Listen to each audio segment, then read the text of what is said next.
I was 7 months pregnant, fixing the nursery, when his email popped up. A hotel receipt. Tuesday afternoon. I have a team meeting, he said earlier. My stomach dropped. Then his phone lit up. Miss you already. I froze. Because the truth was, I didn't know it yet, but that was the moment everything shifted. Not when Mark moved out. Not when he finally admitted it. Not even when I sat across from Diane Taylor in her office, trying to keep my voice steady while my hands wouldn't stop shaking. It started there. In the nursery. With one receipt.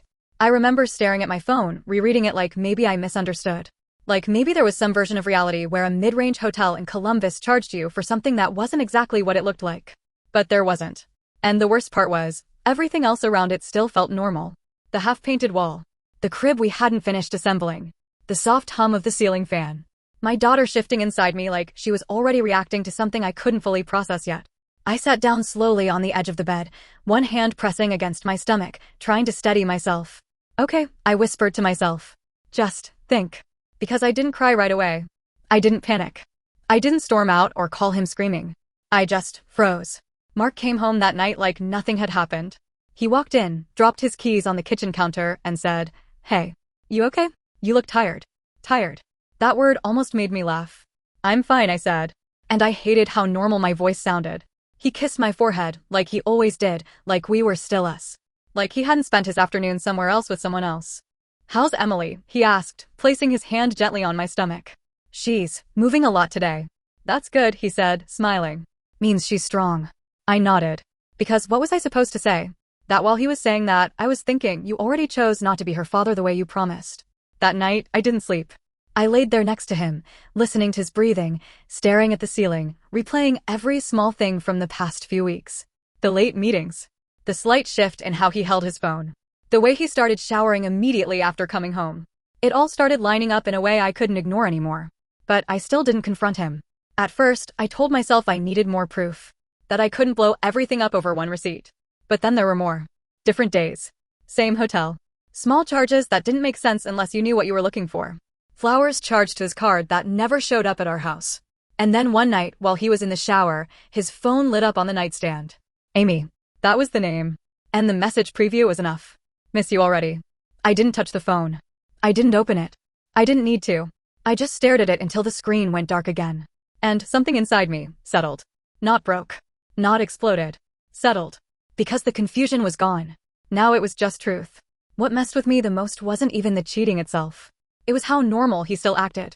He'd come home, ask about my doctor's appointments, rub my back when I couldn't sleep, talk about baby names like we were building something together.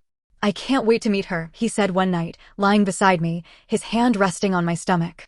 I turned my head slightly, staring at him in the dim light. "You mean that?" I asked quietly. "Of course I do," he said, like it was obvious. "Why wouldn't I?" I didn't answer. Because I didn't know how to explain that loving the idea of her didn't mean he wasn't already betraying what she was supposed to be born into. A few days later, I almost told him. I had everything lined up in my head. The receipts. The dates. The name. I was ready. But then he came home holding a small paper bag. "I saw these and thought of her," he said, pulling out a tiny pair of baby shoes. They were soft, white, and impossibly small. And he looked happy. Not fake happy. Not guilty. Just excited. Like a man about to become a father. And I broke. Not in front of him. I smiled. Told him they were cute. Thanked him. Then I went into the bathroom, closed the door, and cried as quietly as I could. That's when everything changed. Because I realized something I didn't want to admit. I wasn't going to leave. Not yet. Call it weakness.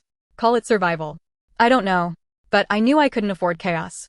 Not with a baby coming in weeks. Not with no income. Not with a house we had just bought together. So if I was going to stay, I wasn't going to stay blind. I started paying attention. Not obsessively. Not dramatically. Quietly. I noticed the days he left earlier than usual. The excuses he reused. The way his tone shifted when he lied. I checked our accounts more often. Watched where the money went. I didn't touch his phone again. I didn't confront Amy. I didn't give him any reason to think I knew. I just watched. And then, I started preparing. I opened a separate account under my name. At first, it was small amounts. Cash back. Extra from groceries. Money he wouldn't notice missing.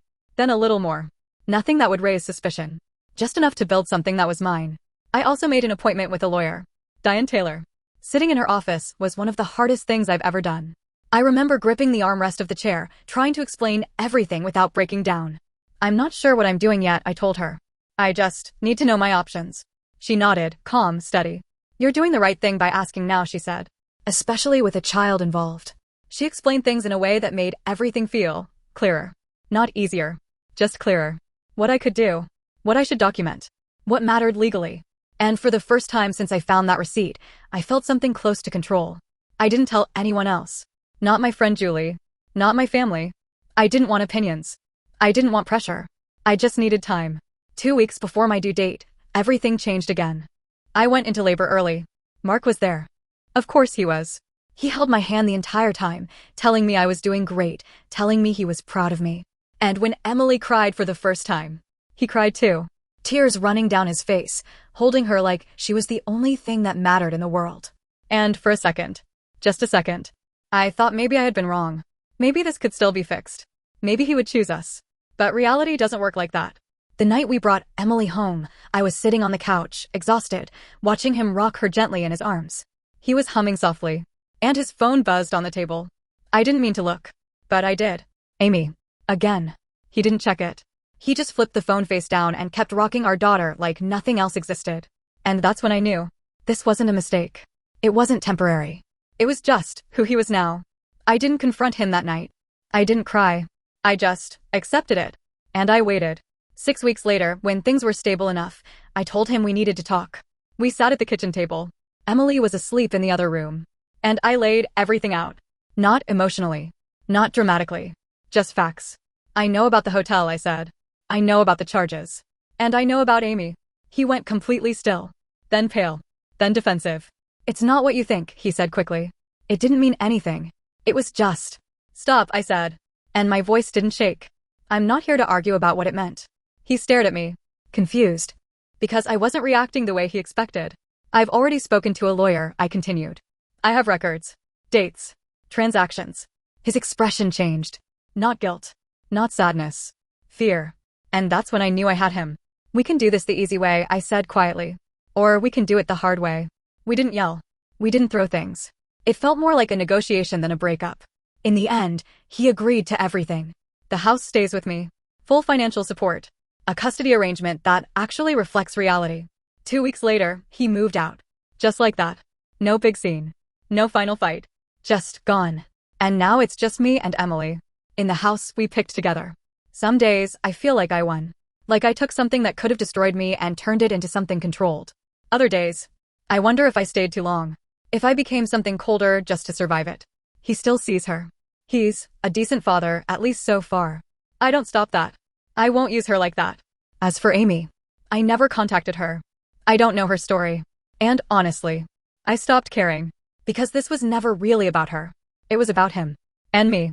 And what I was willing to do to protect my life from falling apart.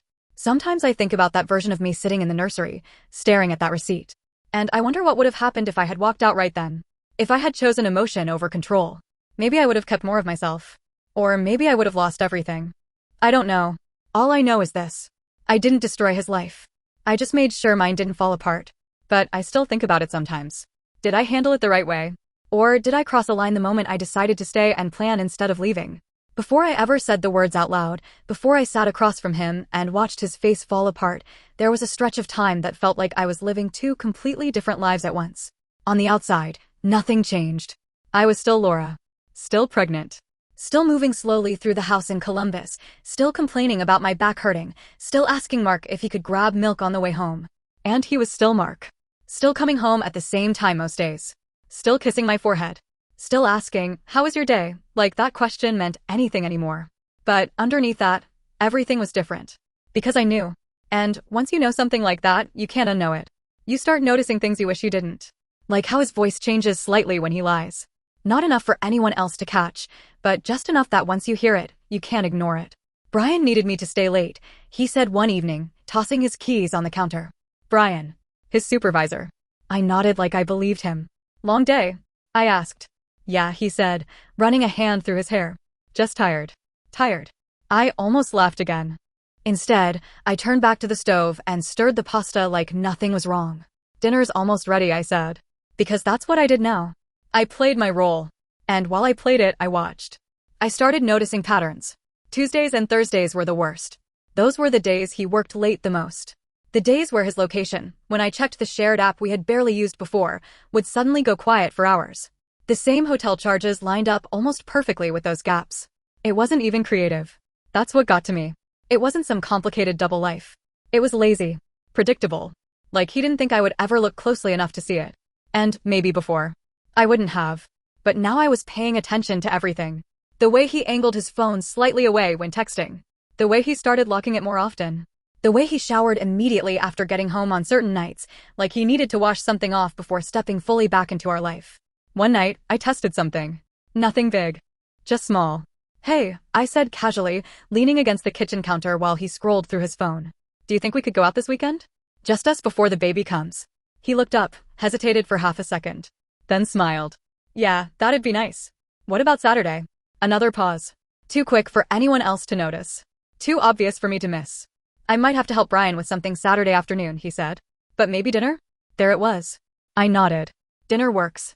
And, just like that, I had confirmation without needing proof. Saturday afternoon. Another work thing. Another block of time I already knew wasn't work. I stopped asking questions after that. Not because I didn't want answers, but because I already had them. Instead, I focused on something else. Control. I started checking our finances more carefully. At first, it was just curiosity. Then it became something more deliberate. I noticed how he spaced out the hotel payments. Not back to back. Always with a few days in between. Like he thought that made it less obvious. I noticed the extra charges at places I didn't recognize. Coffee shops we never went to. Gas stations across town. Small things. But when you put them together, they told a story. And I started writing that story down. Not literally at first. Just in my head. Dates. Times. Patterns. Then eventually, on paper.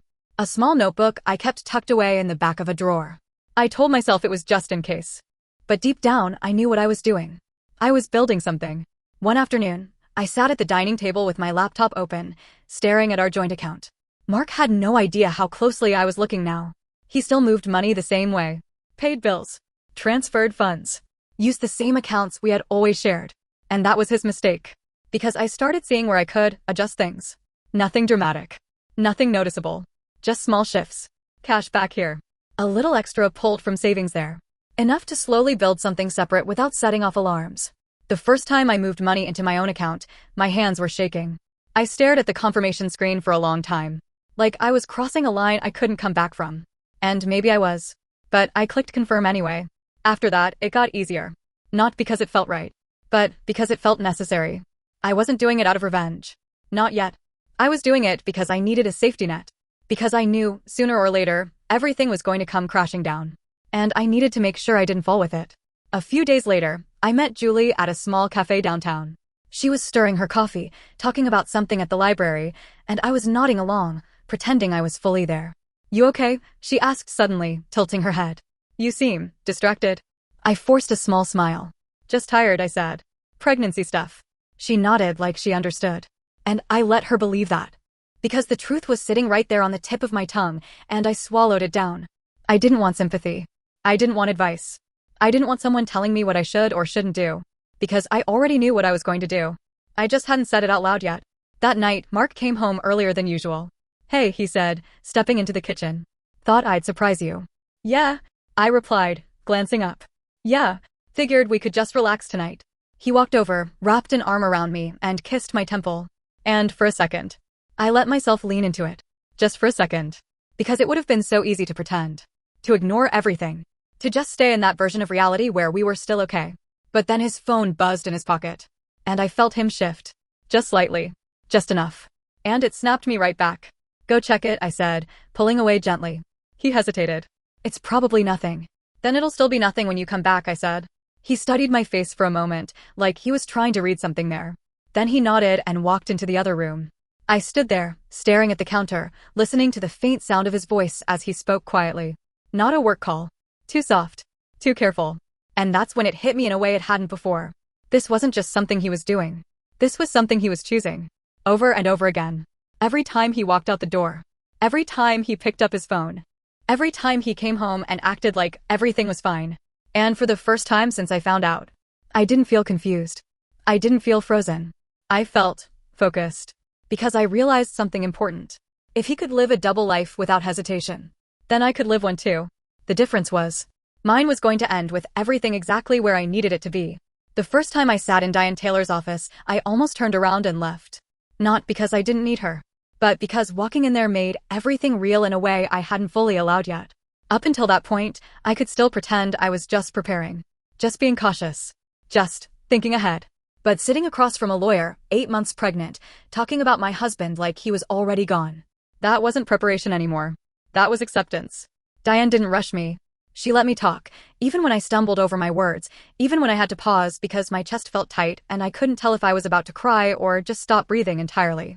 I don't know if I'm ready to leave, I admitted finally, gripping the edge of the chair. I need to know what happens if I do. She nodded, calm, steady, like she'd heard this 100 times before. That's exactly why you're here, she said. You don't have to decide today. You just need to understand your position. Position. I remember that word sticking with me. Because that's what this had become. A position. Not a relationship. Not a marriage. Something strategic. She walked me through everything. What I was entitled to. What mattered. What didn't. What I should start documenting. You're in a stronger position than you think, she said, folding her hands on the desk. Especially with a child involved and shared assets like a house. I let out a breath I didn't realize I'd been holding. Stronger, I repeated quietly. Yes, she said. But only if you move carefully. Carefully. That word stayed with me too. Because it meant what I was doing wasn't wrong. It meant it was necessary. When I left her office, I didn't feel better. But I felt clearer. And clarity was something I hadn't had since that first receipt. That night, Mark was already home when I walked in. Hey, he said, glancing up from the couch. Where'd you go? Doctor's appointment, I said smoothly, slipping my shoes off. Not entirely a lie. Just not the full truth. How'd it go? Everything's fine, I replied. She said I just need to take it easy. That's good, he said, nodding. And that was it. No suspicion. No questions. Because he trusted the version of me he thought he knew. And I realized, standing there in the living room, watching him scroll through his phone. That trust was the one advantage I had. And I wasn't going to waste it. Over the next couple of weeks, I became more intentional. Not colder. Not cruel. Just precise. I documented everything Diane told me to. Dates. Transactions. Patterns. I saved copies of statements. Screenshots of anything that stood out. I didn't dig into his phone. I didn't need to. He was already giving me everything I needed without realizing it. One afternoon, I was sitting at the kitchen table, organizing notes, when Mark walked in unexpectedly early. I quickly closed the notebook, sliding it under a magazine. Hey, he said, raising an eyebrow. What are you working on? Just baby stuff, I said, keeping my tone light. Lists. Things we still need. He nodded, walking over and glancing around. Looks like you've got everything under control. I try, I said. And that was the truth. Because control was the only thing keeping me steady now. That night, we sat on the couch together, some random show playing in the background. He had his arm around me. I leaned into him. And for a moment, I hated myself for how easy it was to pretend. You've been quiet lately, he said suddenly. I shrugged slightly. Just tired. He studied my face. You sure you're okay? I turned my head, meeting his eyes. And for a split second, I wondered what would happen if I just told him everything. Right there. No planning. No strategy. Just truth. I'm fine, I said instead. Because I wasn't ready to lose control yet. A few days later, something happened that almost broke that control. He came home late. Later than usual. And when he walked in, he smelled different. Not bad. Just not like himself. Different soap. Different scent. Something that didn't belong in our house. Long day? I asked, keeping my voice steady. Yeah, he said quickly. Brian needed help finishing a job. I nodded. Must have been a big one. Yeah, he said, avoiding my eyes as he headed toward the bathroom. I'm gonna shower. Of course you are. I stood there in the kitchen, listening to the water start running. And for the first time in weeks, I felt something sharp. Not sadness. Not confusion. Anger. Real, clear anger. Because it wasn't just that he was lying. It was how easy it was for him. How routine it had become. Like I wasn't even a factor anymore. Like this life we built together was just something he stepped in and out of whenever it was convenient. I gripped the edge of the counter, breathing slowly, trying to keep that anger from spilling over. Because anger was dangerous. Anger made you act. And I couldn't afford to act. Not yet. When he came back out, towel draped over his shoulder, acting like everything was normal, I forced myself to stay still. You want dinner? I asked. Yeah, he said. That'd be great. And just like that, we slipped back into our roles. But something had shifted. Because now, underneath everything, I wasn't just preparing anymore. I was waiting. Waiting for the right moment. Waiting for everything to line up. Waiting until I had exactly what I needed. So that when I finally said the words, there would be nothing he could do to undo them. And for the first time since all of this started, I wasn't scared of that moment anymore. I was ready for it. By the time I hit 9 months, everything in my life looked calm from the outside. The nursery was finally finished. Soft white walls, a crib set up near the window, tiny clothes folded in neat rows like everything was ready for something good to begin. Mark kept saying things like, "We're really doing this," and smiling like he was proud of us. And I would smile back. Because that's what I did now. I smiled. I nodded. I played along. But underneath that, everything was already decided. I wasn't guessing anymore. I wasn't hoping he'd stop. I wasn't waiting for him to choose me. I had already accepted that he wouldn't. And once I accepted that, something inside me went quiet. Not empty. Just steady. I stopped looking for new proof. I didn't need it. What I had was enough. And honestly, the more I paid attention, the more obvious it became that he wasn't even trying that hard to hide it anymore. That part stung in a different way. Not because it hurt more, but because it made me realize how comfortable he had become living like this. One night, we were sitting in the living room, half watching some show neither of us was really paying attention to. My feet were up on the couch, swollen and aching, and he was scrolling on his phone beside me. "Did you ever think we'd end up here?" he asked suddenly. I glanced at him. "Here where?" "Like, married, house, kid on the way," he said, smiling faintly. "Feels kind of unreal." I studied his face for a second.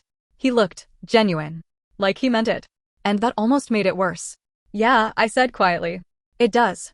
Because how do you look at someone who's building a future with you and lying to you at the same time? How do you even process that?" "You nervous?" he asked. "A little," I admitted. "Don't be," he said, reaching over and squeezing my hand. "We've got this." "We?" I nodded. "Yeah, we do."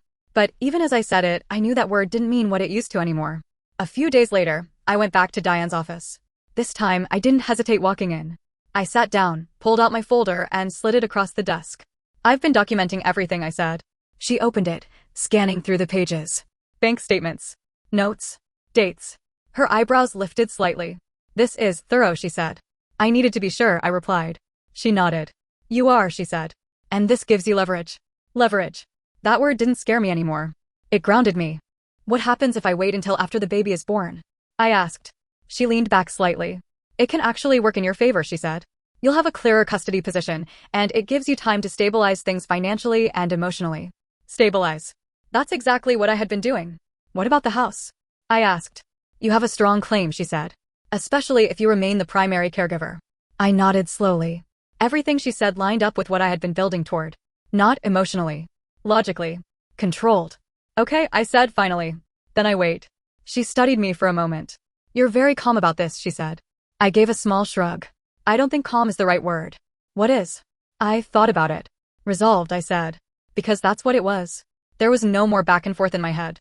No more what-ifs. Just a plan. That night, Mark came home carrying takeout. "Thought I'd give you a break from cooking," he said, setting the bags on the counter. "Thanks," I said, genuinely. Because I could still appreciate things like that. Even now. We ate at the kitchen table, talking about small things. Doctor appointments. Baby names. Random stuff from his work. And for a moment, it felt almost normal. Almost. "Hey," he said after a while, looking at me. "I know I've been busy lately, but after she's born, I'm gonna cut back. Be around more." I paused. Not because I believed him, but because I could hear how easily the lie came. "That'd be nice," I said. And I meant it in a way. Because part of me still wanted that version of him to exist. The one who showed up. The one who meant what he said. But that version wasn't real anymore. And I wasn't waiting for it to come back. Later that night, I stood in the nursery, adjusting one of the blankets in the crib. Mark leaned against the doorway, watching me. "You're gonna be an amazing mom," he said. I didn't turn around. "Yeah?" I asked quietly. "Yeah," he said. "I know it." I swallowed, blinking back something I didn't want to feel right then. "Thanks," I said. Because even now, even knowing everything, some words still hit. A few days later, I had one of my final checkups with Dr. Harris. "You're close," she said, smiling. "Could be any day now." I nodded, resting a hand on my stomach. "Yeah, I can feel it." "You ready?" she asked. I hesitated, then nodded again. "Yeah," I said. And for the first time, that answer felt true. Not just about the baby. About everything. Because I wasn't just waiting for labor anymore. I was waiting for the moment everything would shift. And I knew exactly what I was going to do when it did. I just needed one thing first. Time. Enough time to bring her into the world. Enough time to make sure she was safe. Enough time to make sure that when everything finally came apart, I would be the one standing steady at the center of it. And he wouldn't even see it coming. The night everything changed wasn't loud. No shouting. No slammed doors. No dramatic breaking point. It was quiet. And somehow, that made it heavier. Emily came 2 weeks early. It started in the middle of the night with a sharp pain that didn't go away. I remember sitting up slowly in bed, one hand on my stomach, trying to figure out if it was real or just another false alarm. "Mark," I said, shaking his shoulder gently. I think it's time." He woke up instantly. "What? Now?" he asked, already sitting up, eyes wide. "I think so." And just like that, everything else fell away. No lies. No distance. No double life. Just that moment. He was focused. Present. Completely there. He grabbed the hospital bag, helped me into the car, kept one hand on mine the entire drive. "You're okay," he kept saying. "I've got you. Just breathe." And for a moment, I believed him. The hospital lights were too bright. The halls too cold. Everything moved too fast and too slow at the same time. Dr. Harris met us there, calm as always. "Looks like she's ready," she said with a small smile. Mark didn't leave my side. Not once. He held my hand through every contraction, every moment where I thought I couldn't do it anymore. "You're doing amazing," he said over and over again. "I'm right here." And he was. That's what made it so confusing.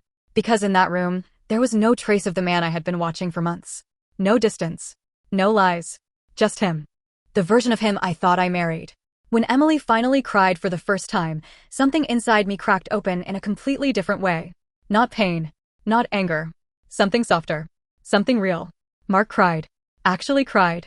Tears running down his face as he held her for the first time. "She's perfect," he whispered, voice shaking. "She's perfect." I watched him, exhausted, overwhelmed, and for one dangerous second, I thought maybe everything could still be okay. Maybe this would change him. Maybe this would be enough to bring him back. Maybe the version of him in that room was the real one. But reality doesn't care about moments like that. It keeps moving. We brought Emily home 2 days later. Everything felt different. Quieter. Heavier. But also fragile. Like we were balancing on something that could break if I moved the wrong way. That first night, I barely slept. Emily cried. I fed her. Changed her. Watched her breathe like I was afraid she'd stop if I looked away for too long.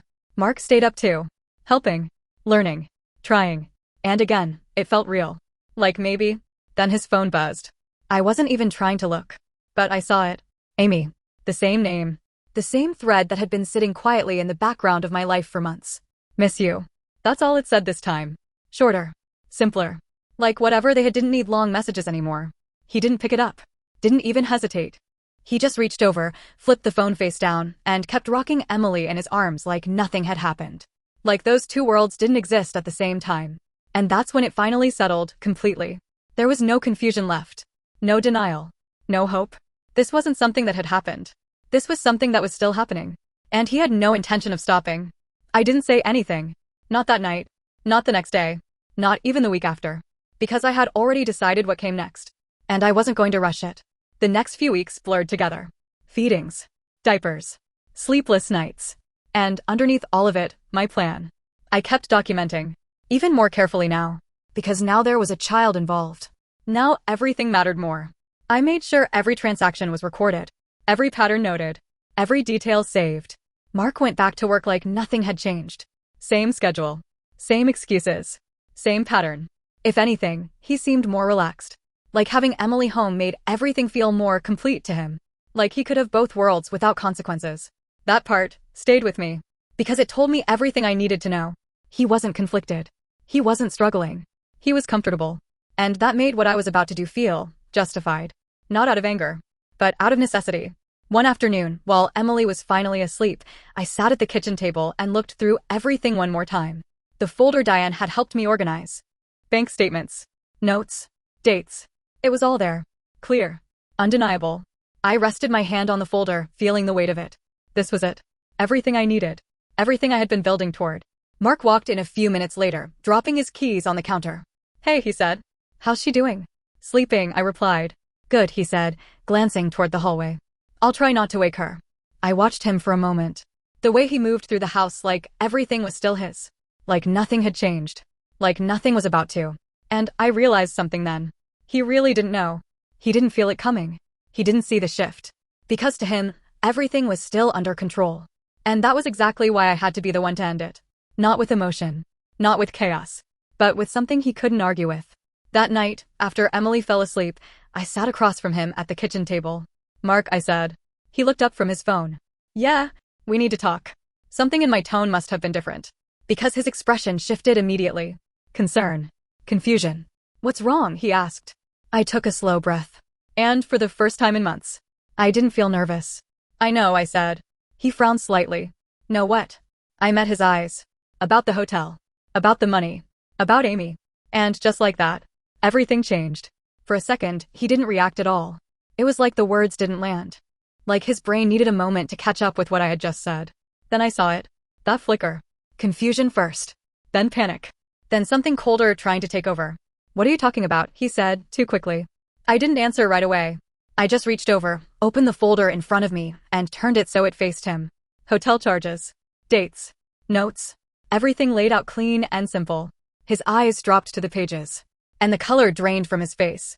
"That's not," he started, shaking his head. "It's not what it looks like." "It's exactly what it looks like," I said calmly. My voice didn't rise. Didn't shake. That seemed to unsettle him more than anything. "I can explain," he said quickly, leaning forward. It didn't mean anything. It was just. "Don't," I said. He stopped. Not because I yelled, but because of how flat my voice sounded. "I'm not asking you to explain," I continued. "I'm telling you I already know." He leaned back slowly, running a hand through his hair. This isn't what you think," he said again, weaker this time. I watched him carefully.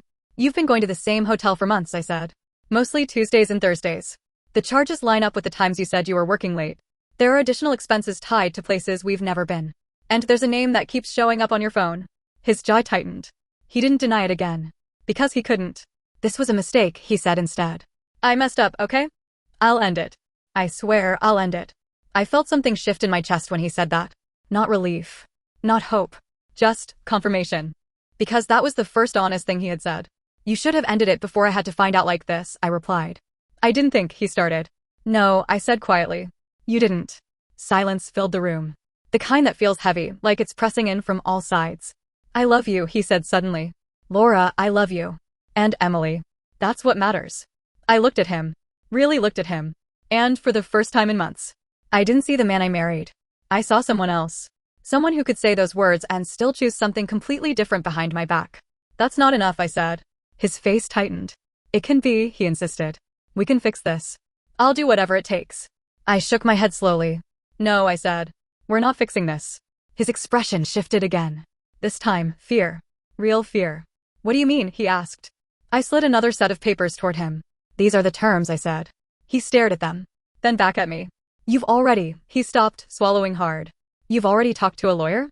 "Yes." "How long have you known?" he asked. I held his gaze. Long enough. That answer hit him harder than anything else. Because it meant something he hadn't even considered. That while he was living his life, I had been preparing. "You've been planning this?" he asked quietly. I didn't answer right away. Because the truth was complicated. "I've been protecting myself," I said finally. He let out a breath, almost like a laugh, but there was nothing amused about it. "Protecting yourself?" he repeated. "By doing all this behind my back?" I felt something cold settle in my chest. "You don't get to say that," I said. He flinched. Because he knew. Or at least part of him did. "I didn't," he started again. "You did," I cut in. "Every time you walked out that door and chose someone else, you made this happen." Silence again. Longer this time. He looked down at the papers in front of him. "What is all this?" he asked finally. "The house stays with me," I said. "Full financial support. A custody arrangement that reflects reality." "Reality," he echoed. "Yes," I said. "Which is that I'm the one who's been here. Consistently. Every day." His jaw clenched. "I'm her father," he said. "I'm not taking that away from you," I replied. "But I'm not pretending this is something it's not either." He leaned back in his chair, staring at the ceiling for a moment like he was trying to process everything at once. "This is insane," he muttered. "No," I said. "This is controlled." That word seemed to land. Because that's what this was. Not chaos. Not revenge. Control. "You're not even angry," he said, looking back at me. "I was," I said. "A while ago." "And now?" I paused. "Now I'm done." That was the truth. The anger had burned out. All that was left was clarity. He sat there for a long time. Reading. Thinking. Realizing. And I watched him. Not with hate. Not with sadness. Just distance. Because whatever we had before, it was already gone. Finally, he exhaled slowly. If I agree to this, he said, tapping the papers lightly, that's it. Yes. And if I don't? I held his gaze. Then we do it the hard way. He studied me for a moment, trying to find something. Some weakness. Some hesitation. But there wasn't any left.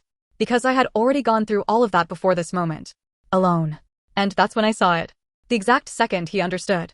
He wasn't in control anymore. And there was nothing he could do to get it back. He looked down at the papers again.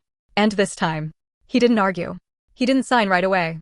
That's something people don't talk about when they imagine moments like that. They think it's instant. Clean. Like someone either fights or folds. But it wasn't like that. He just sat there, staring at the papers, like if he looked at them long enough they might change into something else. This isn't fair, he said finally, his voice lower now slower. I didn't react. Because fairness had stopped being part of this a long time ago. What part of this feels fair to you? I asked quietly. He looked up at me, frustration flashing across his face. You've been planning this behind my back for months, he said. You didn't even give me a chance to fix it. I let that sit for a second. Then I leaned back slightly in my chair. You had months, I said. You just used them differently. That hit. I saw it land in the way his shoulders dropped just a little. I said I'd end it, he insisted. I would have ended it. But you didn't, I replied. Silence again. And this time, it felt final. He rubbed his face, exhaling slowly. What do you want me to say? He muttered. Nothing, I said. I don't need anything from you anymore. That was the part he didn't understand. He kept looking at me like there was still something emotional he could reach for. Something he could fix, manipulate, apologize his way back into. But there wasn't. That version of me had already been exhausted weeks ago. Now there was just this. Clear. Steady. Done. What about Emily? He asked after a moment, his voice softer now. What about her? I asked. She deserves both of us, he said. She has both of us, I replied. Just not like this. He shook his head slightly. This isn't how families are supposed to work. I held his gaze. No, I said. It's not. Another long pause. Then he picked up the pen. His hand hovered over the paper. Once I sign this, he said quietly, there's no going back. I didn't say anything. Because he was right. And we both knew it. He looked at me one more time. Really looked. Like he was trying to find something familiar. Something that would make him hesitate. But all he found was someone who had already moved on from this moment long before it happened. His hand tightened slightly. And then he signed. Just like that. No dramatic pause. No last-minute speech. Just a name on paper. And everything that came with it. He set the pen down slowly. That's it? He asked. That's it, I said. He nodded once, almost to himself. Then leaned back in his chair, staring off for a moment like he didn't quite know what to do next. Neither of us spoke. There was nothing left to say. The next 2 weeks were strange. Quiet. Not tense in the way you'd expect. Just distant. We moved around each other like we were already living separate lives. He slept in the guest room. Packed slowly. Took calls outside. Spent less time in the house. I didn't ask where he went. I didn't need to. Emily became my entire focus. Feeding her. Holding her. Watching her sleep. Every time I looked at her, it grounded me. Reminded me why I had done all of this. Why I couldn't afford to fall apart when I found out. Why I had to think ahead instead of reacting. One afternoon, I walked into the living room and saw a box sitting by the door. His things. Neatly packed. Organized. Like he was preparing for a move he still hadn't fully processed. You leaving today? I asked. He glanced up from the couch. Yeah, he said. I think it's better this way. I nodded. It is. He stood there for a moment, like he wanted to say something else. Then finally, he did. I didn't think it would end like this. I looked at him. Neither did I said. And that was the truth.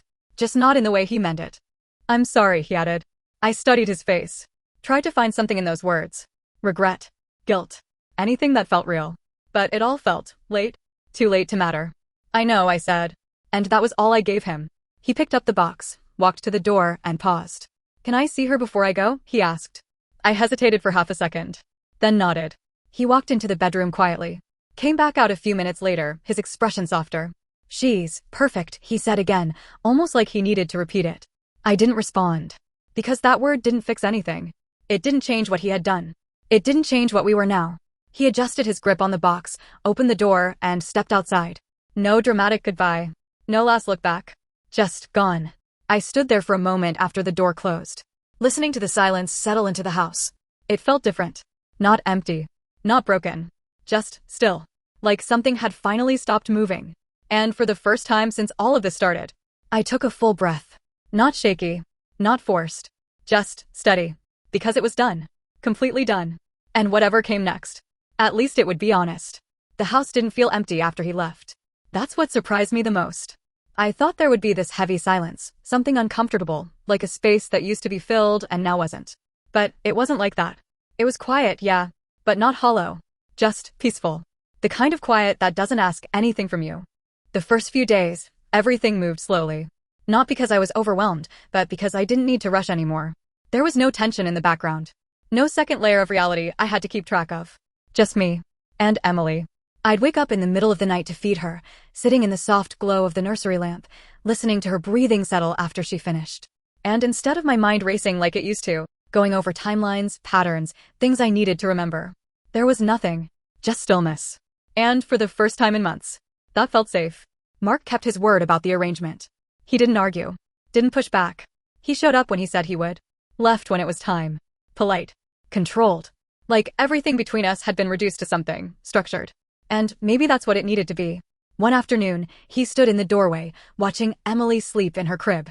She looks like you, he said quietly. I leaned against the wall, arms crossed.